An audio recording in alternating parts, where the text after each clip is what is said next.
Hello guys, मैं हूं अभिषेक वासने और आपका स्वागत है आपके अपने चैनल सिविल इंजीनियरिंग हेल्पलाइन में। तो आज हम अपना जिस टॉपिक पर बात करने वाले हैं वो है कॉलम बेस एंड फाउंडेशन। और हम आज से अपने वीडियो में एक नई चीज ऐड करने जा रहे हैं, जो कि हम लास्ट में हम देखा करेंगे कि 5 टॉपिक जो कि हर सिविल इंजीनियर को पता होने चाहिए, उनको हम लास्ट में देखेंगे। तो आइए आज का टॉपिक शुरू करते हैं, कॉलम बेस एंड फाउंडेशन। इस वीडियो को या हमने इस टॉपिक को 4 पार्ट में डिवाइड किया है। पहला रहेगा इन कॉलम बेस एंड फाउंडेशन का इंट्रोडक्शन, और फिर बाद में हम उनकी डिजाइनिंग सीखेंगे। तो आइए पार्ट 1 शुरू करते हैं, column base and foundation. Column basis and foundation को 3 तरह के बेसिस में डिवाइड किया गया है। पहला है slab base for steel column, and second है gusset base for steel column, and third grillage foundation. तो आइए अब इसको देखते हैं। Slab base for steel column, इसको 2 भागों में या 2 पार्ट में बनाया जाता है। पहला होता है बेस प्लेट, और सेकंड जो है वो है कंक्रीट ब्लॉक।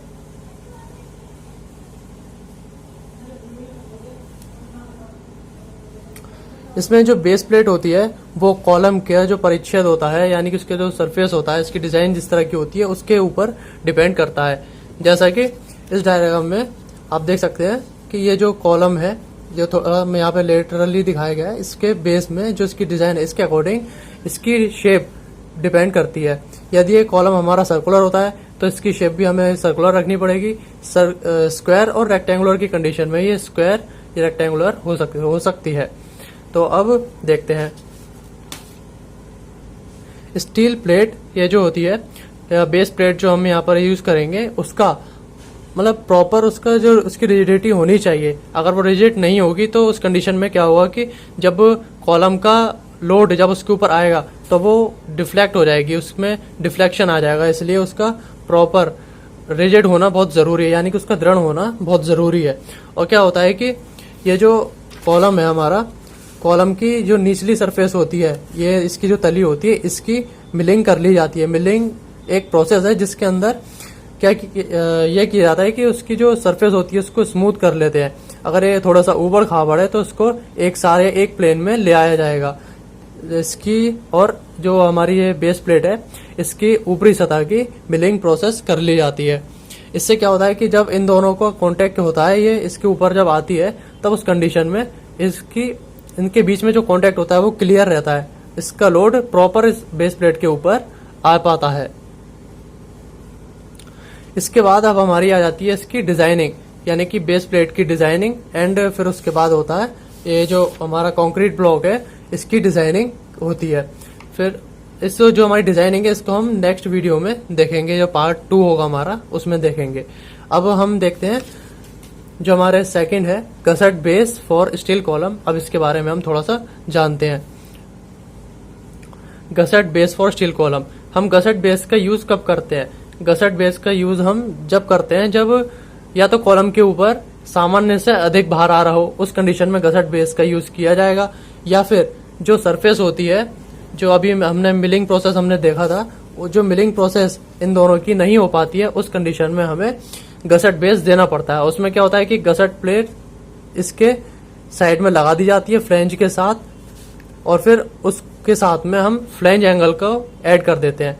जब इन दोनों का, इन सब की एक कॉम्बिनेशन बनता है कि जो हमारा व्यवस्था बनती है, इसके जरिए हम इजीली लोड को बेस प्लेट के ऊपर ट्रांसफर कर देते हैं।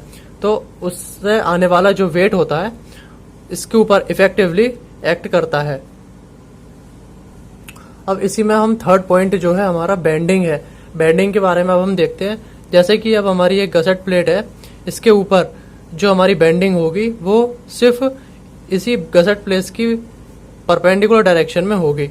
अब देखते हैं यहाँ पे ये गसट प्लेट लगी हुई है यहाँ पे, और ये हमारा यहाँ पे कॉलम लगा हुआ है, और ये साइड में गसट प्लेट ऐड है, और इसके साथ में यहाँ पर ये फ्लैंज एंगल लगे हुए हैं। तो जो इसकी पैरेलल साइड होगी, यानी कि ये वाली साइड, ये जो साइड है, इस साइड में या इस डायरेक्शन में जो बेंडिंग है वो नहीं होगी, क्योंकि इस साइड में जो गैप है वो 0 है, और ये यहाँ पर इसकी जो लेंथ है बेस प्लेट की लेंथ है वो इसके बराबर ही है, जो इसकी फ्लैंज की चौड़ाई है या गसट प्लेट की चौड़ाई है उसके बराबर ही है, और दोनों साइड में इसकी बेंडिंग होगी। ये इसकी एक कंडीशन है।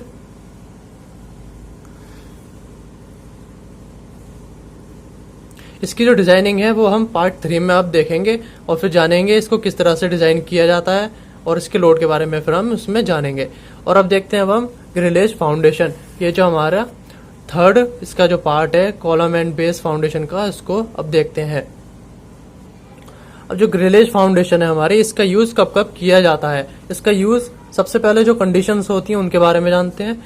ये कंडीशन है नंबर 1। इस कंडीशन में जब जो उसकी फाउंडेशन है उसको फाउंडेशन को ज्यादा गहराई में ना ले जा सकते हो, यानी कि ज्यादा गहराई में ना ले जाने वाली कंडीशन में हम इसका ग्रिलेज फाउंडेशन का यूज करते हैं। ग्रिलेज फाउंडेशन जो होती है वो होती है आई बीम्स को इस तरह से लगाया जाता है। एक लेयर ये हो गई और इसके ऊपर की जो लेयर हो गई, इस तरह से लेयर लगी होती है और इसके ऊपर कॉलम स्टेबल किया जाता है।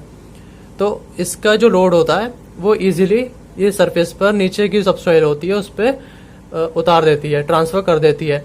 तो और क्या होता है कंडीशन, जो सेकंड कंडीशन है वो सॉइल की बियरिंग कैपेसिटी लो हो, यानी कि जो सॉइल की बियरिंग कैपेसिटी है वो बहुत ज्यादा लो हो, उस कंडीशन में हम ग्रिलेज फाउंडेशन का यूज करेंगे। और या फिर जो हमारी थर्ड कंडीशन जो है उसमें क्या है कि जो लोड बहुत ज्यादा आ रहा हो फाउंडेशन के ऊपर, उस कंडीशन में भी हम इसका यूज कर सकते हैं ग्रिलेज फाउंडेशन का, हैवी लोड की कंडीशन में।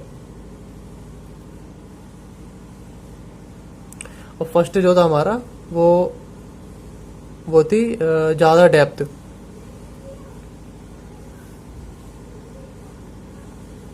Deep foundation. अब आगे देखते हैं, अब इसके बारे में हम कुछ जानते हैं। नॉर्मल लोड की कंडीशन में हम एक ही लेयर देते हैं, और जो हमारे इसके पॉइंट है उसमें नॉर्मल लोड की कंडीशन में हम एक ही लेयर में इसका काम हम कर सकते हैं, इसमें हम अपना काम चला सकते हैं। लेकिन जब लोड ज्यादा हो तब उस कंडीशन में हमें 2 या 1 से ज्यादा लेयर हम दे सकते हैं। जो लेयर है इसकी हम 1 से ज्यादा उसमें कंडीशन के अकॉर्डिंग, उसके लोड के अकॉर्डिंग हम दे सकते हैं। और इसके बाद जो पॉइंट आता है वो ये है कि जो सेकंड लेयर होगी वो फर्स्ट लेयर के परपेंडिकुलर ही होगी। जैसे कि ये हमारी ऊपर वाली लेयर थी फाउंडेशन की, तो इसके नीचे वाली जो लेयर होगी सेकंड, वो इस तरह से इसके परपेंडिकुलर डायरेक्शन में होगी। इसका जो अभी प्लान देखते हैं हम, जैसे कि अभी ये इस तरह से ऊपर से देखने पर इस तरह से दिखेगी, तो इसके नीचे की जो होंगी प्लेट वो इस तरह से परपेंडिकुलरली इसके रखी गई होंगी, इस तरह से वो रखी गई होंगी इसके नीचे। इस बात का जरूर ध्यान रखना है। Second layer should be perpendicular. और इसके बाद हम देखते हैं कि इसकी जो लेयर्स होती हैं, इनको मतलब जो हमारी बीम्स होती हैं, आई सेक्शन जो होते हैं हमारे, इस तरह से इनको यूज किया जाता है।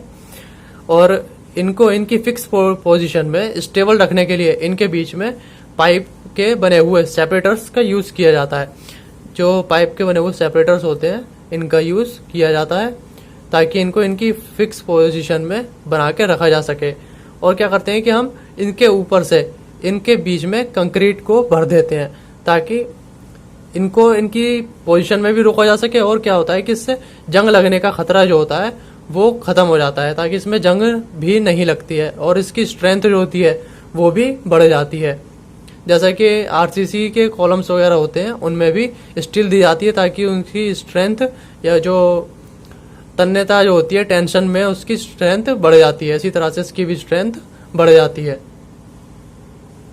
बेंडिंग स्ट्रेस और शेयर स्ट्रेस दोनों कंडीशन में भी इसकी जो स्ट्रेंथ है वो बढ़ जाती है। और इसमें या हम किसी भी स्ट्रक्चर में कॉम्पैक्शन का ध्यान जरूर रखना चाहिए, क्योंकि इसके बीच में जब बबल रह जाते हैं तो उसकी स्ट्रेंथ को वो कम करते हैं। कॉम्पैक्शन बहुत एक जरूरी पॉइंट है किसी भी कंस्ट्रक्शन के लिए। अब इसका हम आगे नेक्स्ट वीडियो में जो हमारा पार्ट 4 होगा उसमें ग्रिलेज फाउंडेशन का डिज़ाइन देखेंगे। अब हम जो हमारे 5 पॉइंट्स थे कंस्ट्रक्शन से रिलेटेड जो कि सिलेक्ट किए हैं हमने, उनके बारे में जानते हैं। आइए अब हम इन पॉइंट्स के बारे में जानते हैं। इन पॉइंट्स को किसी भी एग्जाम या इंटरव्यू में भी पूछा जा सकता है, तो इसके बारे में जानते हैं। तो फर्स्ट पॉइंट जो है, number of bags of cement in 1 metre cube, यानी कि 1 मीटर क्यूब में जो बैग आते हैं, कितने बैग का सीमेंट 1 मीटर क्यूब में आ सकता है, जो कि है 28.8 बैग्स, यानी कि 28.8 बैग या कट्टे या बोरी जो आपके स्थानीय भाषा में बोला जाता है वो आ सकते हैं। सेकंड है, height of parapet wall should be, यानी कि जो पैरापेट वॉल होती है, छत के ऊपर हमारी मुंडेर दी जाती है, उसकी जो हाइट होती है वो कितनी होनी चाहिए, वो मिनिमम 1 मीटर होनी ही चाहिए। और देन अब हमारा आता है थिकनेस ऑफ डीपीसी। डीपीसी यानी कि डैम प्रूफ कोर्स, जो कि बिल्डिंग में फाउंडेशन के बाद एक लेयर दी जाती है, वो कितनी होनी चाहिए, वो लगभग होनी चाहिए 2.5 सेंटीमीटर या 1 इंच, यानी कि 1 इंच करीब उसकी थिकनेस होनी चाहिए। और हाइट ऑफ बिल्डिंग, जो बिल्डिंग की हाइट है मिनिमम, वो 3.15 मीटर होनी ही चाहिए, लगभग इतनी होनी ही चाहिए। और 1 बैग ऑफ सीमेंट, यानी कि एक सीमेंट के बैग की क्वांटिटी कितनी होती है, वो होती है 1.25 क्यूबिक फीट, या जो उसको हम मीटर क्यूब में कन्वर्ट करें तो होगा 0.0347 मीटर क्यूब। ये इसकी क्वांटिटी, इसके जो मतलब मीटर क्यूब में इसका जो वॉल्यूम होगा वो ये आएगा। तो इन पॉइंट्स को आप ध्यान रखिए, और हो सकता है ये किसी भी एग्जाम या इंटरव्यू में पूछे जा सके। तो वीडियो आपके लिए हेल्पफुल रहा हो तो वीडियो को लाइक करना ना भूलें और चैनल को सब्सक्राइब जरूर करें। और इसमें फाउंडेशन के डिज़ाइन को देखने के लिए नेक्स्ट पार्ट को ज़रूर देखें। Thank you.